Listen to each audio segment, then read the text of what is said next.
चलिए आज हम शुरू करते हैं BSc second year minor physics का स्थिर चुंबकत्व का हमारा आज का बहुत ही ज्यादा इंपॉर्टेंट टॉपिक है बी एच तथा एम में संबंध। तो चलिए शुरू करते हैं और सबसे पहले जानेंगे कि जो बी होता है, जो एच होता है और जो एम होता है वो कहलाता क्या है। तो सबसे पहले जो बात करते हैं बी को, तो बी कहलाता है चुंबकीय क्षेत्र। क्या कहलाता है? चुंबकीय क्षेत्र। लेकिन कैसा? तुल्य धारा से उत्पन्न। अब ये तुल्य धारा क्या है? देखो हमने ना इसके पहले वाले लेक्चर यानी लेक्चर नंबर 7 में ये आपको ध्यान से बता दिया था कि जो हम परिभाषाएं बता रहे थे और सूत्र बता रहे थे, हमने बोला था कि अगले लेक्चर में काम में आएगा। जिसने पहला लेक्चर देख के आया तो उसे तो पता है कि हाँ किस चीज की बात हो रही है, लेकिन जिसने नहीं देखा है तो आप ये वाला लेक्चर नंबर 8 है, इसके पहले लेक्चर नंबर 7 बताया गया है। परिभाषाएं, डेफिनेशन और सूत्र बसें उनको देख के आए ताकि आप पे यहां बन जाए। ठीक है ना। तो अगर हम बात करें तुल्य धारा, तो तुल्य धारा क्या कहलाती है? जिसे अपन प्रदर्शित करते हैं आई एस से। जी किसके बराबर होती है? आई फ्री और आई बाउंड के।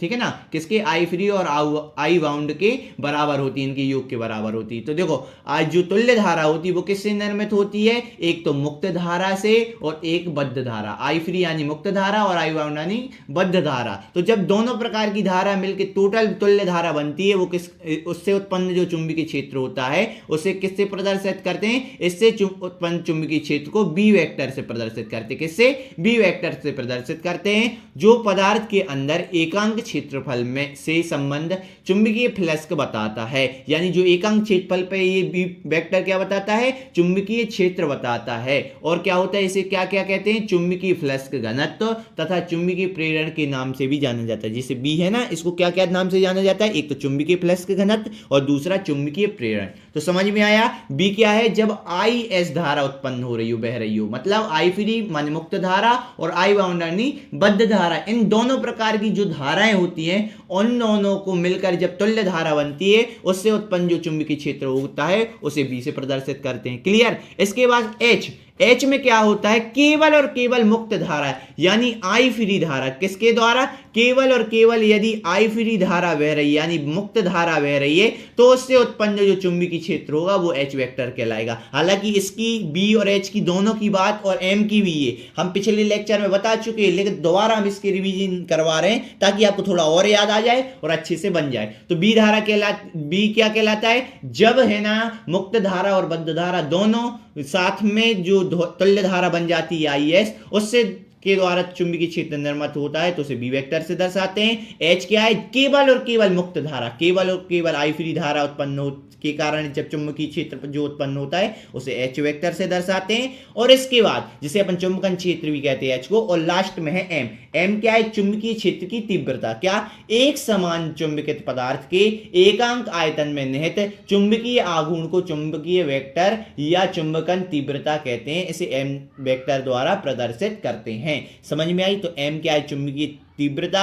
एच क्या है? जब आई मुक्त धारा, केवल मुक्त धारा बह रही हो तब जो चुंबकीय क्षेत्र होगा वो एच वेक्टर होगा।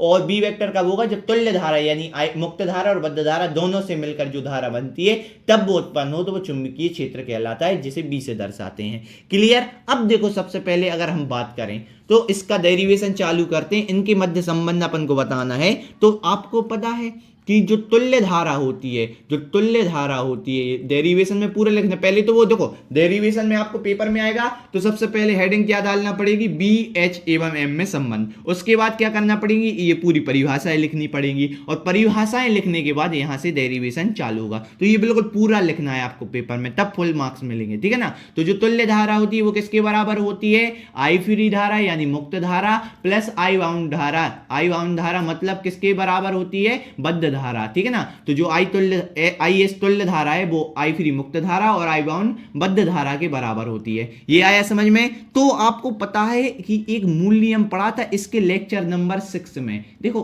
पिछले लेक्चर एक दूसरे से कनेक्ट होते हैं। पिछले लेक्चर सीक्वेंस से देखोगे ना तब आपको याद रहेगा कि ये क्या है। तो मूल नियम अपन ने पढ़ा था, एक मूल नियम पढ़ा था कि कर्ल बी वेक्टर बराबर होता है म्यू नॉट जे वेक्टर। यही होता है म्यू नॉट जे वेक्टर और ए टोटल। ये अपन ने पढ़ा था, इसका डेरिवेशन भी किया था अपन ने मूल नियम से। ऐसे किया था डेल्टा वेक्टर क्रॉस, फिर उसके बाद क्या होता है इसको वो किससे बी वेक्टर से कराया था, तो म्यू नॉट जे वेक्टर आया था। ये वाला अपन ने डेरिवेशन किया है। और ये क्या है जो है ना डेल ऑपरेटर है, ये क्या है कल पढ़ेंगे क्योंकि क्रॉस प्रोडक्ट हो रहा है, ये सब डिटेल से बताया। तो सिंपल बात याद रखो आप तो कि ये जो एक नियम होता है, मूल नियम होता है, तो ये मूल नियम क्या होता है, कर्ल बी वेक्टर बराबर म्यू नॉट जी वेक्टर। तो इसमें क्या होता है, सबसे पहले ये कर्ल बी वेक्टर तो एज इट इज रहता है, और ये म्यू नॉट, और जे क्या है आपको पता है, जे होता है धारा घनत्व। क्या होता है, धारा घनत्व। तो धारा कितनी है, तुल्य धारा आई एस धारा है,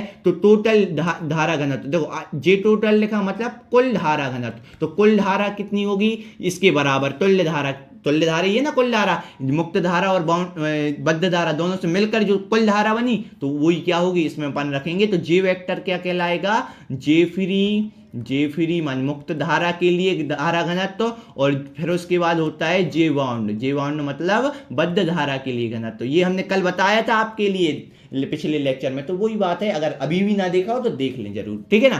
तो क्या हुआ, जे टोटल कितना होगा, जे मतलब होता है धारा घनत्व, और जे टोटल यानी कुल धारा घनत्व। तो अब धारा कुल कौन सी होगी, मुक्त धारा और बद्ध धारा दोनों से मिलकर, तो ये हो गया किससे, सबसे पहले मुक्त धारा घनत्व यानी जे फ्री, और फिर उसके बाद बद्ध धारा घनत्व यानी जे बाउंड। क्लियर, ये हो गया। इसको नाम दे दें अपन समीकरण नंबर 1। क्या नाम दे दें, समीकरण नंबर 1 नाम दे रहे। क्लियर। इसके बाद चूंकि इसके बाद अपन ने जो होता है, आपने पिछले लेक्चर में भी पढ़ा था ना ये चीज, कि मुक्त धारा, जो मुक्त धारा होती है उसका धारा घनत्व जे फ्री होता है, वो किसके बराबर होता है, ये इससे माने जे फ्री माने मुक्त धारा से कौन उत्पन्न होता है, मुक्त धारा से उत्पन्न होता है एच वेक्टर, माने चुंबकन क्षेत्र होता है। अभी बताया था हमने, यहां देखो चुंबकन एच वाले पोर्शन में हमने बताया था ना कि जब है ना केवल और केवल आई फ्री यानी मुक्त धारा बह रही है, तो कौन सा विद्युत क्षेत्र कौन सा चुंबकीय क्षेत्र उत्पन्न होगा, एच वेक्टर। तो इसलिए क्या होगा, जब जे फ्री होगा माने मुक्त धारा घनत्व होगा,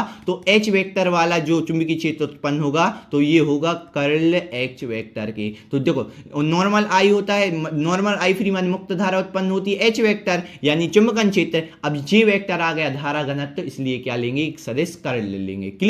इसी प्रकार से जब है ना चुंबकीय क्षेत्र की तीव्रता का कर्ल लेते हैं, तो वो किसके बराबर होता है, जे बाउंड के, मतलब बद्ध धारा के घनत्व के बराबर होता है। तो देखो सिंपल, दोबारा हम देखो जल्दी से बताएं कि तुल्य धारा किसके बराबर होती है, मुक्त धारा और बद्ध धारा के। क्लियर। मूल नियम क्या होता है, कर्ल बी वेक्टर बराबर म्यू जे टोटल। अब देखो जे क्या है, धारा घनत्व, तो धारा कितना ही कुल, जे मतलब कुल, जे टोटल माने कुल घनत्व, धारा घनत्व। तो इसके लिए है ना कुल धारा कितनी होगी, ये आई फ्री और आई बाउंड, तो कुल धारा घनत्व क्या होगा, जे फ्री प्लस जे बाउंड। क्लियर। इसको दे दिया समीकरण नंबर 1। अब आपको पता है कि कल एच, देखो फ्री धारा के कारण माने जो मुक्त धारा होती है उससे एच वेक्टर उत्पन्न होता है, तो कल का एच वेक्टर किसके, कुल धारा घनत्व कौन से वाले, मुक्त धारा घनत्व के बराबर होगा, और है ना जो कल एम वेक्टर होगा वो जे बाउंड के बराबर होगा। अब अपन क्या करेंगे, जे फ्री के बराबर कल एच वेक्टर है, जे बाउंड के बराबर कल एम वेक्टर है, तो देखो जे फ्री और जे बाउंड यानी समीकरण 1 में क्या करेंगे, इनके मान रख देंगे। तो अगर इसको समीकरण 2 दे दें, इसको समीकरण 3 दे दें, तो अगले नेक्स्ट स्लाइड में अपन देखेंगे समीकरण 1, 2 व 3 से। तो समीकरण 1, 2 व 3 से तो सब क्या आया था, समीकरण 1 था, क्या था हमने यहाँ साइड में लिख दे रहे हैं, अगर कल बी वेक्टर क्या था, म्यू नॉट, यहाँ था जे फ्री प्लस जे बाउंड, यही था ना समीकरण 1। तो मान धरें तो कर्ल बी वेक्टर तो एज इट इज रहेगा, कोई दिक्कत नहीं। इसके बाद म्यू नॉट भी वही रहेगा। इसके बाद जे फ्री किसके बराबर हो रहा था, ये हो रहा था कर्ल एच वेक्टर के, ये बताया था ना कर्ल एच वेक्टर के, प्लस जे बाउंड किसके बराबर हो रहा था, ये कर्ल एम वेक्टर यानी तीव्रता, चुंबकन तीव्रता के। ठीक है, इसको अपन ने साइड किया, रफ किया। इसके बाद देखो अब क्या होगा, जो ये म्यू नॉट है ये काय में है, देखो यहाँ बीच में कोई चिन्ह नहीं है यानी काय में, गुणा में है, तो यहाँ आके काय में हो जाएगा भाग यानी बटे में हो जाएगा। तो म्यू नॉट को यहाँ ले आए, तो यहाँ केवल क्या बचा, curl H vector plus curl M vector, यही बचा। अब क्या करेंगे अपन, और देखो ये तो बी वेक्टर बटे म्यू नॉट, और यहाँ देखो कर्ल यहाँ भी है, कर्ल यहाँ भी है, तो कर्ल ले लो कॉमन, और फिर यहाँ क्या बचा, एच वेक्टर प्लस क्या, यहाँ क्या बचा, एम वेक्टर। ठीक है।